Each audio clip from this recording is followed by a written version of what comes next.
Ladies and gentlemen, RosterWatch Nation, welcome back to the epic RosterWatch Podcast, brought to you by RosterWatch.com. My name is Alex Dunlap, here, of course, with the Trashman to discuss some of the sneaky fantasy football situations here in early 2023 as we are updating the best ball cheat sheet to version 1.2, and we're getting ready for getting our dynasty rookie cheat sheets and the rookie rankings sort of up and ready to go to where those get integrated into the 2023 Roster Watch Dynasty Top 250 for pro members. I'm certainly excited about that. We're going to be talking about a running back that we were able to watch these last couple of days, Kendre Miller from TCU. So we'll do that at the end. Trashman, what the hell's going on, brother? You know, just basking in the sweet smell of a freshly cut lawn. Do you have a lawn? Yeah. I can't believe I can't believe they let you guys have lawns over there, man. I live in a house. I know, but I mean, you're talking East Austin, man. For one, it's too expensive to have a lawn, and for two, the people over there aren't going to let you use water. Are you kidding me? Yeah, I mean, well, it's all the rain that we've been having recently, and yeah, I mean, I have a pretty decent lawn here for a 1-bedroom house. Yeah, well, like Soundgarden says, man, the grass is always greener where the dogs are. You know what? Well, they'll have to go and listen to that. Okay, that's on Outshine, so you can go check that out. All right, let's get to it. Sneaky. You know who wrote out, I think Matt Cameron wrote Outshine or the music for it. I could be mistaken, but I feel like he maybe wrote some of that. Terrific band. All right, let's get to some of these sneaky fantasy football situations. One that I just thought was kind of sneaky and under the radar, and it's weird because so we left the combine thinking, okay, based on the way that we've had interactions with these coaches and GMs, the two running backs who are not leaving, that you don't have to worry about in free agency, the ones who absolutely are locks to come back, are Jamal Williams to the Lions and Deontay Foreman to the Panthers, right? And it was another case of maybe taking these coaches and these GMs at, taking them at face level. Let's, not reading into what they said a little bit too much when they're just there to talk. As far as they're concerned, they're just there to talk to dipshit reporters. They're not there to help you make your life easier. Do you think they view you as a human being? No. I think they view you as like an NPC, like a non-player character, just in a video game. Like, you know what I'm saying? They just kind of view you as something to something that you have to navigate around and able to complete and to be able to complete your mission. But yeah, nothing that they have any kind of human connection with, unless I guess some of these guys. Well, some of the questions that people ask, I'm not surprised. Some of these people are morons, dude. Don't even get me started on the Cleveland beat. I mean, that's a maniacally weird beat. But hey, there are people on these beats individually who do have relationships with these coaches and these GMs, but it's all political, dude. Like, that's because these coaches and these GMs know if they get in hot water that they're going to need a friend in the media who's going to be able to explain away whether they did this and this and this and this. So no, man, like you're an NPC to these guys, even if you're their main guy sort of on the beat. They use you as a tool. Regardless, the guy who on the other side of that thing, so all right, so we took away the wrong info about Jamal Williams, the wrong info about Deontay Foreman. We got all the wrong vibes about that.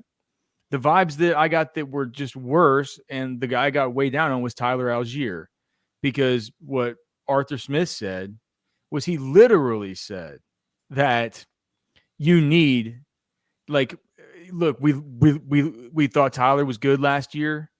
Well, we certainly, he'll be a part of this moving forward, but we're going to add more guys. He's literally said, we're going to add more guys. You need more than one. And Trashman, as I look at it, and I'm kind of downgrading some of these guys, and I'm moving guys down or moving certain guys up. I'd move David Montgomery above DeAndre Swift yesterday. What do you think of that? Oh, that's fine. I mean, I think he's in a better position. It doesn't go with ADP quite yet, but I feel like if we stay ahead of that ADP, it's probably. I mean, David Montgomery's going to end up going ahead of DeAndre Swift, barring radically unforeseen circumstances. So might as well just get that done now. Regardless, so I'm making these changes, moving guys up and down as we get these free agent news. And I look at Tyler Algier, who I'd moved way down. And I don't know why you did it. I told you the other day, Algier's holding steady. They haven't brought anybody in. I think that's a sneaky thing to think about. Like the running back market is just flush with people, right? I mean, in a few podcasts ago when we talked about it, I said Tyler Algier finished the year off strong. I like Algier going into 2023. We got Cody Carpentier in the chat. Not afraid of Jonnu playing in the backfield. He's asking if we're afraid of Jonnu taking 50 to 70 carries away. See, man, they go after Jonnu I'm Smith. worried about him taking targets away from Kyle Pitts, the Mr. Irrelevant. They go after Taylor Heineke. They go after Mac Hollins. Like there's a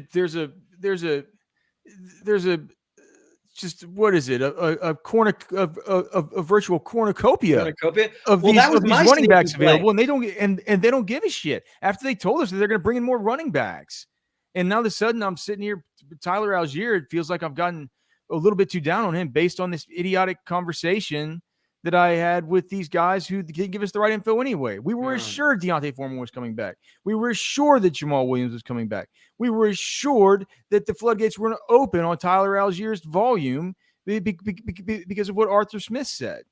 And just they haven't done anything. Now, I mean, he still has to dodge the draft, but he's dodged the first, second, and third waves of free agency at this point.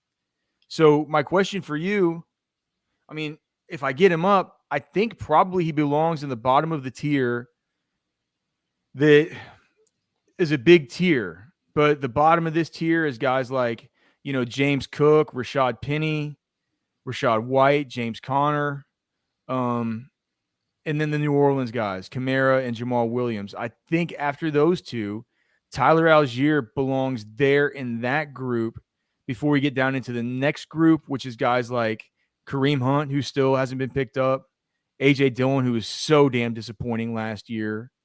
Now Deontay Foreman and Khalil Herbert, now that they're in a somewhat of a pissing match there that you and I talked about last show. I think Algier belongs closer up to that tier that ends with Kamara and Jamal Williams. How do you feel about?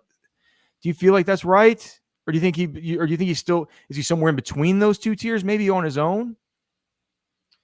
I mean, I think he's fine right there. I think we kind of wait and see what happens with the draft and move on from there. But right now, I don't think putting him in between that group or putting him with the backman, I don't think it's going to make much difference right now. Well, it will, because here's what it would do. Okay, so in best ball, let's just say you're picking at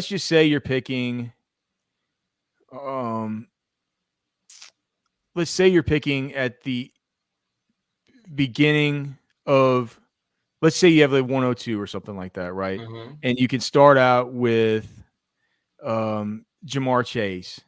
And then in the turn, you can end up. I mean, I started a team yesterday when I was running tests. I started a team: Jamar Chase, Derrick Henry, Tony Pollard. You can do that, but even if you don't get guys that are in that Tony Pollard, Derrick Henry deal, you can get Josh Jacobs, Nick Chubb, at the very worst, like Travis Etienne, Kenny Walker. Right? You can get your super alpha receiver, and then you could probably get another receiver if you want to, like an Olave, a Devontae Smith, something like that. Garrett Wilson will sometimes fall, even though it's not happening quite as often now, and then pair it with one of those running backs. But you can legit get a Jamar Chase, Derrick Henry, Nick Chubb, something like, what I'm saying, something like this. Right now, if you get to the end of the 8th round, where you're picking at that turn again, the 8-9 turn, like there's a big tier here of wide receivers that we want to pivot away from running backs to go get, right? Because they just fall in such an awkward tier. Guys like where DeAndre Hopkins is going right now, Amari Cooper, Mike Williams, Christian Watson, Jerry Jeudy, Michael Pittman, Calvin Ridley, Jameson Williams, JSN, Drake London, Terry McLaurin. All these guys have ADPs which aren't commiserate with how we value the running backs that are going in that same area, right? And so that's a long track of wide receivers where hopefully we can fill in outside that alpha if we're going that early, right? Looks like we have a question about Trey Palmer in here. We'll answer that here in a second. Looks like Cody's doing a good job of answering it as it is. The thesis I have here is that if you do get down to a spot like that and you've built your team in such a way to where you feel like you got, two stud running backs, one super stud wide receiver, and maybe two or three of those guys that we do like that I mentioned earlier, that's in a really good spot to be taking wide receivers based on the value that's going around them ADP wise. You've built a team like that, and in that situation, at the 8th round, would you rather be taking like a Tyler Algier, or would you rather be adding on more wide receivers like Juju Smith-Schuster or Gabe Davis or something like that? Well, and that's what I mean. It seems like you're playing with house money at that point. I would probably lean towards Algier there just because I know I can find value at the receiver position later on. What about in the 7th round? Whenever you'd be foregoing guys like Jahan Dotson, Brandon Cooks might be going up around there right now. I don't have the ADPs exactly pulled up. I'm looking at it through the structure of the sheet. I still feel, based on what Algier's position right now, I would rather have him than a Brandon Cooks or Jahan Dotson. What about James Cook? Now that Damian Harris is in Buffalo. I mean, I see that's probably closer to where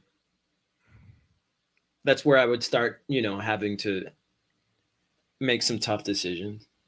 That's a tough deal with Damian Harris. I had to make some tough decisions with where to move him. That's another one of my sneaky things, and we'll get to that in 1 second.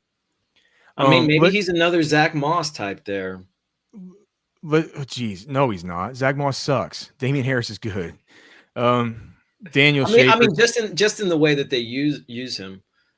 Thoughts on Trey Palmer from Nebraska as a late round stash in Dynasty? He's fast. He's fast. I mean, it's never a bad idea to take a shot on pure speed like that. But then you could have a John Ross situation on your hand. Fourth, what do you end up running? A 4-3-3? 4-3-3? 4-3-3 or 4-3-6. I feel like maybe 4-3-3. Our comps to him were Danny Gray, Mecole Hardman, and Quez Watkins. I see that Cody mentioned Quez Watkins in the chat, but I mean, look, he's the exact type. Trey Palmer's the exact type of player in Dynasty with like a late round flyer who you would take a shot on. I mean, just look at, he was a 4-star prospect coming out, absolute track star. He holds Louisiana high school state record for the 200-meter dash, which is just unbelievable to think of when you consider all the fast dudes that have come out of there. He was one of the 10. He was one of the I think that he's like a top 10 fastest player in college football last year. I'd say certainly the fastest player in his conference. PFF had him as the 17th best wide receiver as far as their grades out of 425 FBS qualifiers. He's shown that he can absolutely take over football games. You watch the Purdue football game in 2022, 237 yards, 60 rushing yards, and 2 touchdowns. I mean, it's just you see that he has that upside, and what the hope is he comes in and he's a Will Fuller. Right? Well, and I saw him work on some intermediate routes at the Senior Bowl and succeed there. Yeah. What you worry about is the drops. He had 11 drops in 2022, right? He was a non-factor at LSU his whole time. He had there, 11. Which is explainable. Because, I mean, he was Dontavian Wicks had 14. Yeah.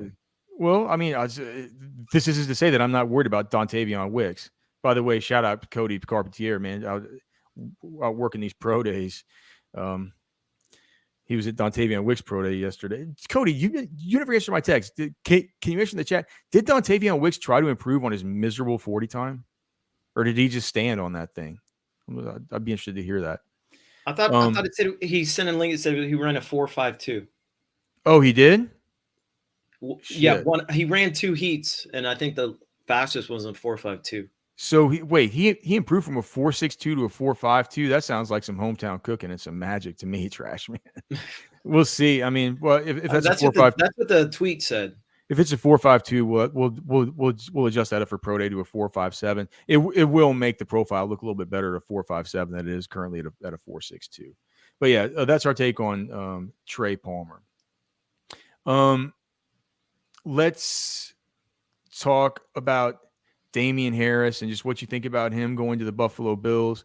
To me, the more and more I thought about it, is this one of your sneaky? Yeah, I think it's sneaky. I think I would rather have Damian Harris. Before we go to Damian Harris, let me throw in one of mine because it also relates to the Atlanta Falcons. And to me, it was Taylor Heineke. I feel like this whole Taylor Heineke. Well, it just seems to me. I mean, if you just connect the dots, it seems like there's a good chance he's going to be the starting quarterback for Atlanta for a lot of the season. So it's a shitty low volume offense. Don't even throw. I mean, he was decent. He was decent in Washington. He turns into a pumpkin. He's a Fitzpatrick Jr. He's a Fitz PP. No, I mean, like Terry McLaurin would disagree with you on that. I feel like Heineke and London could have a really good connection.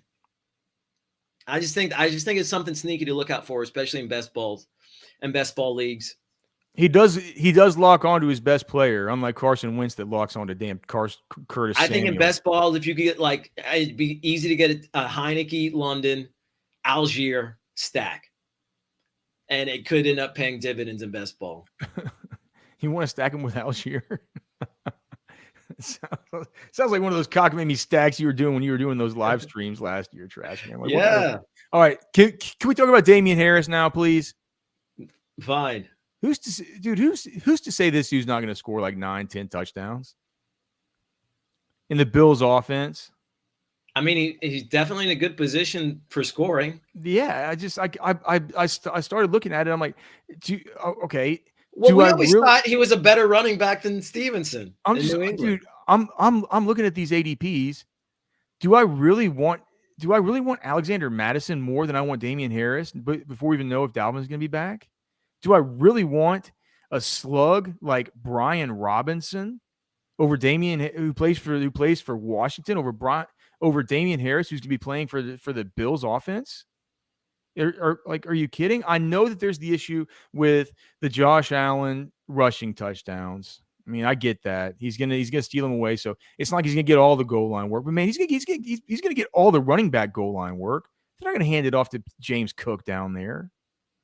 We've seen that Damian Harris, at least during training camps, we've seen that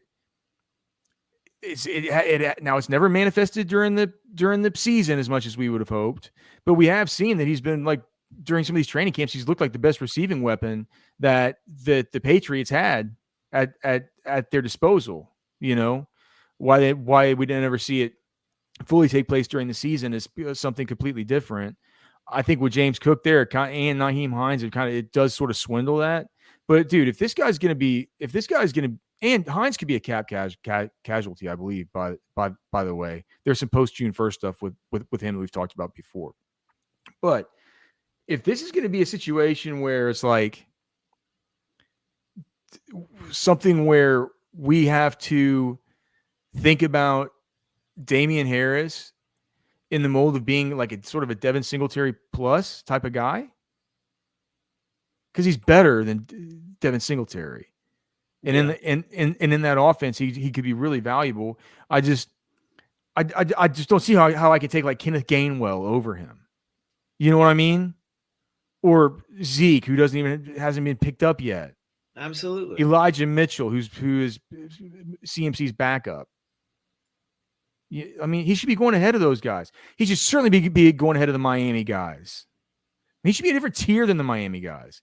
I think he belongs Damian Harris belongs right there with Khalil Herbert and Deontay Foreman and stuff. Straight up, man. That's where he needs to be. I think it's a sort of a sneaky ADP play there. And even if you have to take him a little bit early to get him there, you're still looking at what? You're looking at pick 130, something like that. So where is he in reference to Cook there? Well, on the sheet, I don't know. It's probably better. It might be good if I just pull up Underdog so I can be looking at their actual ADPs. Let's see here. So on Underdog, Why does Underdog make you sign in every damn time you go to this site? And it's going to bug me because I'm on the clock. Okay, so NFL. Oh, wait. Go to lobby, NFL, active. Where's the rankings tab? Here it is. Okay. So Damian Harris, ADP is 142.3. Among running backs, here are the guys who are going ahead of him. Deontay Foreman. Well, yeah. So Elijah Mitchell's going 6 spots ahead of him. Kenneth Gainwell's going 13 spots ahead of him. Alexander Madison's going 20. AJ Dillon is going 30. Rashad Penny, I can see. Brian Robinson, I can't see it going 33 spots ahead of him. Yeah. It just it doesn't make any sense to me. So I think that's been the good move with Damian Harris. I think that's probably what the public is going to follow along on here. Well, it makes sense to get a prime piece of one of the league's best offenses. Cody says that Kendre Miller is better than Damian Harris. Once Minnesota drafts him in the 4th round this year and trades Dalvin Cook. Love the Kendre Miller foreshadowing there. Do you have any more sneaky situations before we talk about Kendre Trashman?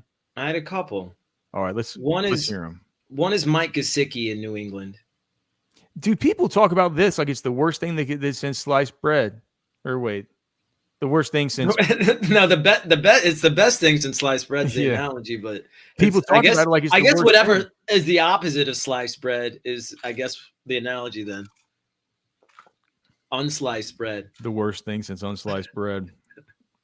People talk about it like that. I'm like, the worst situation he could have been in was in Miami. Yeah. Where he's not utilized and utilized as a blocker when he's in there. They want a George Kittle. They want a George Kittle guy that's going to be happy to run block and put some dude's dick in the dirt. And that's not what Mike Gesicki does, dude. He lines up in the slot, and he's the pass catcher. And I think he's in a prime position to be one of the primary pass catchers in the New England offense. Are you worried targets? Are you worried now that we have the measurables on Jackson Smith and Jigba, and we're probably looking about a pro day adjusted, like probably about a 4.55 40 time. You take that, you take the 3-cone, you take the short shuttle, you take the size, and you basically have somebody who, from a statistical and a physical profile, looks an awful lot like Julian Edelman. Do you worry at all that the Patriots are going to take JSN? From whose perspective? From my perspective, this has a ton of JSN and all my Debbie stuff and everything. I do not want him going to New England. It just feels like that's where wide receivers go to die. I thought you loved Mac Jones. I do love Mac Jones. I just don't like my receivers ending up in New England. See, that doesn't track for me. See, I hate Mac Jones. Does not track for you. So wait, so just because I like Mac Jones means I have to trust Matt Patricia, Joe Judge, and or Bill O'Brien with them? Come on. I'd say that. No, I feel like JSN, I mean, could he be the missing piece? I mean, I think maybe he goes to Minnesota. I feel like that could be. I think he's very similar to Justin Jefferson. But I think they need a second receiver now. Probably fair. All right. What's your other sneaky situation besides Gesicki? And hold on, wait, before that, just let me ask. So with the Gesicki, do you like him more in Dynasty than, or do you like him as you can't like him as much as like Cole Kmet or anything like that, right? Why not? Well, because Cole Kmet, all he does is catch touchdowns and do the Louisville Slugger stuff. I feel like Cole Kmet so funny we're saying that after more competition. So much his rookie year. Cole Kmet is more competition. I feel like I don't know that he would be as consistent as a Gesicki. I don't mind. Well, Gesicki's got competition too. He's got competition at his own position there. I mean, but I feel like he's going to be more the pass catcher there in that role. Well, even the guy that's not been the pass catcher has been a really awesome pass catcher, and his name was Rob Gronkowski. So it's like, I don't know. I mean, I'll be interested to see with Gesicki. I feel like though he's nothing more than a tight end 3 right now in best ball. Whenever you kind of get off to a slow start and you start out your team with Chigo Okonkwo and Greg Dulcich or something like that. Add on I feel like Gesicki. he's late value to be had, especially if you don't really prioritize tight end early in a best ball draft. The last one I wanted to talk, it was Elijah Moore in Cleveland. I mean, Elijah. I mean, when he's coming to the league, he was one of the top receivers coming into the league, and he's not that old. I think he goes onto an offense with a better quarterback than he's ever had in Cleveland, a better quarterback than a lot of people have ever had, and Deshaun Watson. I just think Cleveland in general, dude, they're putting together. So, I mean, I think Nick Chubb is going to be really good next year. I think Watson's going to be better than a lot of people think. You know, he's got Amari Cooper and he's got Elijah to be throwing the football to. He's got some tight ends. I mean, he's still got DPJ. I mean, if you like Brandon Cooks in Houston with Watson, then you have to love Moore there with him. I love it. So I didn't necessarily move him up. Do you think that this was a move that actually should kind of move Elijah Moore up? Do you like Elijah? Yes. Okay, so if we're basing his previous position on, would you rather have him over Brandon Cooks? What's up? Would you have him over Brandon Cooks or Michael Thomas? I know you'd have him over Cortland Sutton, wouldn't you? I'd have him over Sutton. What about Zay? I think it's fair to have. I think it's fair to keep him right around there. What about over Zay Flowers and Alan Lazard? I'd have him over Flowers. What about Sutton? I'd have him over Sutton. I think I do too. Is it just because Sean Payton's coming in there that the Broncos seem to hate all their old players like Cortland Sutton and Jerry Jeudy and stuff? What's wrong with Jerry Jeudy? I don't know why they would hate Jerry Jeudy. Well, they do. They're not picking up his 5th-year option. That's the reports. What's so wrong with Jeudy? Nothing's wrong with Jeudy. If they keep any of those receivers, it should be Jeudy. Yeah. Okay, so I moved up Elijah Moore. If you had to make a decision in best ball, would you rather have Elijah Moore or James Conner? I'd rather take a shot on Elijah Moore in a best ball league. Especially in one like this, especially in one like Underdog where people are such zealots for wide receivers. You know, that's the kind of decision you're going to have to make. Okay, cool. Let me just say, I think the Browns are just sneaky. I think Deshaun Watson's a guy I'm getting a lot of and stuff. Give him the whole offseason. He's still a good quarterback, right? Give him the whole offseason. Don't throw him into this messed up situation where he's had a whole, the year has been, clearly because of his own doing, right? But it was a messed up year last year. Weird thing to hop into midstream. It's like, don't draft him. I'll scoop him up. All right, Kendre Miller. Let's talk about him. Kendre Miller is 5'11", 215 pounds, 32 3/8 inch hands, 9 3/8 inch hands. Just say 32 3/8 inch hands would be something trash, man. Some hamburger. 32 3/8 inch arms. He'll be 21 for his 2023 season. Pretty good production overall. 1,515 scrimmage yards, 17 total touchdowns last year for TCU. And anybody that watched TCU last season knows who Kendre Miller is. He's one of the guys in the Big 12, watching the Big 12 closely, that I would consider to be a real problem, just a real problem to face this guy. It's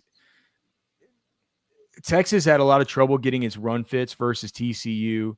And this is a guy that if you don't get your run fits right across the interior against him, he's going to destroy you because he has the feature back size and body mass.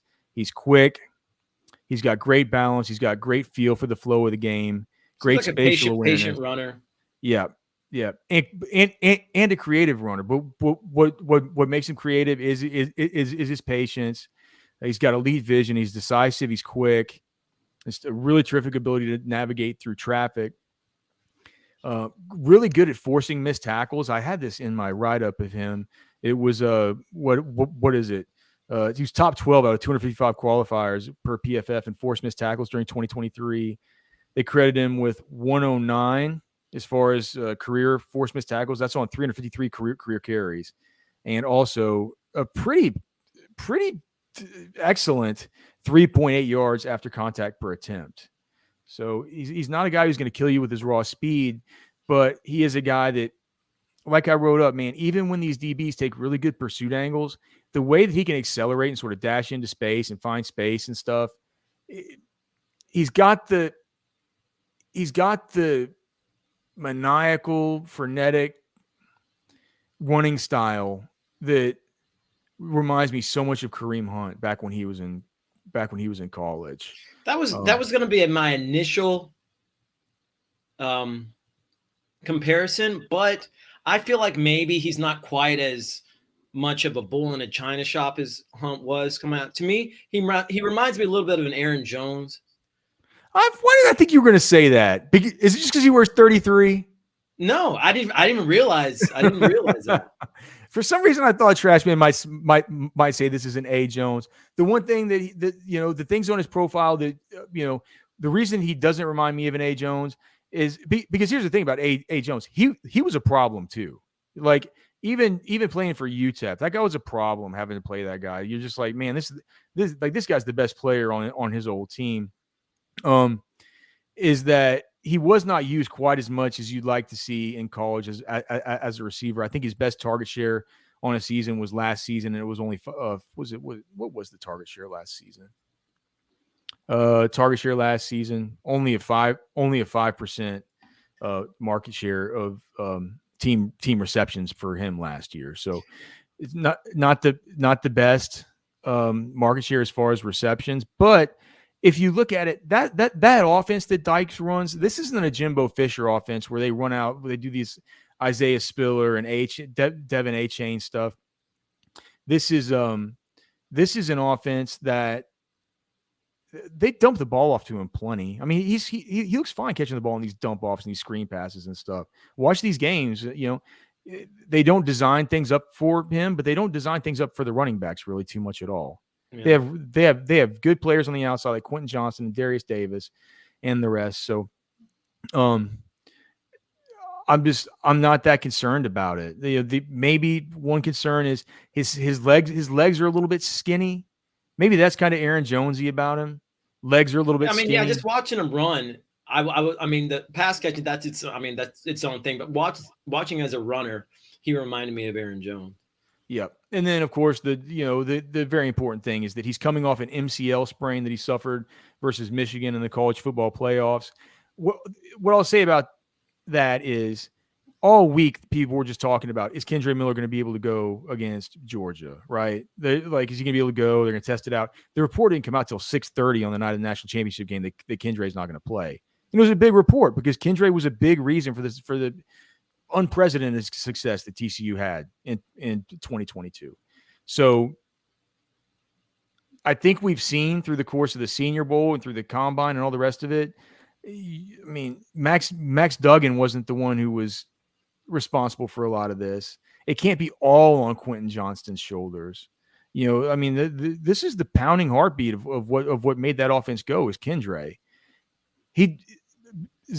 Zach Evans didn't want any piece of competing with him for junior season. He left to go to Ole Miss. Yeah. So I'm enamored by his tape. I'm enamored by his size. I love the fact that not many of these guys have feature back size in this class. The concerns are for me maybe the pass catching, a little bit of the skinny legs, and then the stuff with the knee. But if he was thinking about maybe going to a week later, I mean, and it's an MCL sprain. It's not an ACL tear. It's an MCL sprain. Yeah. So now is he going to run next week at his pro day? I'm not sure. If Cody's still in the chat, maybe he can answer, because I didn't get to talk to Kendre Miller much during his availability at the at the combine. I did walk by to get a photo of him. Some dude asked him if he'd met with the Texans, and he goes, yes, I have. They're very interested in Quentin Johnston. It's like, the guy's like, oh, okay, so that's something to maybe keep in mind. That the Texans could be. I mean, that would make a lot of sense. Yeah. Especially with all the moves that they've been making lately. But anyway, so I put in my credential request to be there at TCU next Friday, and so we'll be there to cover it. I'm not sure that Kendre's gonna run. If he's not fully recovered, it's almost like a why would he sort of situation. I think people kind of view him as a 4 or 5-ish guy. Yeah, and that's what you see on film. Like I said, he's not going to burn you with the raw speed, but he's quick. He accelerates so well. He plays with this frenetic, maniacal energy that it's fun to watch. If you haven't seen Kendre Miller, you should watch him, and you should come to terms with the fact that he's going to be a top 5 rookie running back in this class. Where you have him in that top 5, that's up for debate. But having him in the top 5 is not up for debate if you believe that the knee injury is not that big a deal, which I don't think it is. So, Trashman, do you think Kendre Miller? I mean, as far as is he going to go? I mean, is he? We talked about Roschon Johnson being a day 2 pick. I mean, Kendre Miller is going to be a day 2 pick, right? I could see him going in the 4th round. You can see him going in the 4th round? Yeah. Because of the knee? I just generally tend to think a lot of teams don't value running backs as much as they used to. But I mean, he could go in the 3rd round too. I don't see him as a 2nd round pick. What about okay? But you did. I mean, is Jahmyr Gibbs a lock, like 1st round pick for you? I mean, is he a 1st round pick? Do you see him 2nd round? Like how I could see him. I could see him at the end of the 1st round. I mean, like right now, and just in my mind, I have Miller as probably my 3rd or 4th running back. Oh yeah, man, yeah. As of now, for me, the evaluations aren't done. But barring unforeseen circumstances, barring news that comes out about the knee that's worse, barring anything disastrous happening at the pro day that we at RosterWatch will be there to cover, if they let us in on Friday, Kendre Miller, RB3 in this class.